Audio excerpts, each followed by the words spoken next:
या प्रकरणावरून आता राजकारण रंगल्याचं सुद्धा पाहायला मिळालेलं आहे। पाहूयात त्या संदर्भातल्या बातम्या। बदलापूर अत्याचार प्रकरणामध्ये सरकारच्या जलद हालचाली, वरिष्ठ आयपीएस अधिकारी आरती सिंह यांच्या अंतर्गत चौकशी होणार, तत्काळ चार्जशीट आणि फास्ट ट्रॅक कोर्टामध्ये खटला चालवण्याचा प्रस्ताव, गृहमंत्री देवेंद्र फडणवीसांची माहिती। बदलापूर पोलीस ठाण्याचे वरिष्ठ पोलीस निरीक्षक, सहाय्यक पोलीस उपनिरीक्षक आणि हेड कॉन्स्टेबल यांना तत्काळ निलंबित करण्याचे आदेश। बदलापूर अत्याचार प्रकरणामध्ये कारवाईला विलंब केल्याचं समोर, देवेंद्र फडणवीसांची ट्विट करत माहिती। उद्धव ठाकरे हे राज्याचे माजी मुख्यमंत्री राहिलेत, त्यांनी खालच्या दर्जाचं राजकारण करू नये।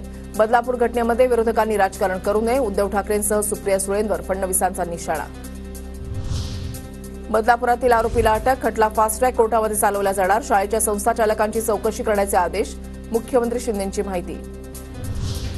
राज्य महिला आयोगाकडून बदलापूर घटनेची दखल, चिमुकल्यांवरील अत्याचाराप्रकरणी सुमोटो दाखल, अतिशय संतापजनक आणि दुर्दैवी घटना, रुपाली साखळकरांची प्रतिक्रिया। फक्त लाडक्या बहिणीच नाही तर त्यांच्या लहान मुलीही राज्यामध्ये सुरक्षित नाहीत, दिरंगाई न करता गुन्हेगारांना लवकरात लवकर शिक्षा द्या, उद्धव ठाकरेंची मागणी। बदलापूर अत्याचार प्रकरणामधील शाळा ही भाजपशी संबंधित लोकांची, या गोष्टीचं राजकारण करू नये, तातडीनं कारवाई व्हावी, उद्धव ठाकरेंची मागणी। राष्ट्रीय स्वयंसेवक संघाच्या शाळेमध्ये बलात्कार झाला, मुख्यमंत्र्यांनी त्याकडे दुर्लक्ष केलं, मुख्यमंत्र्यांवर कोणाचा दबाव होता, मुख्यमंत्री फक्त खुर्चीसाठी आहेत का, नाना पटोलेंची जोरदार टीका।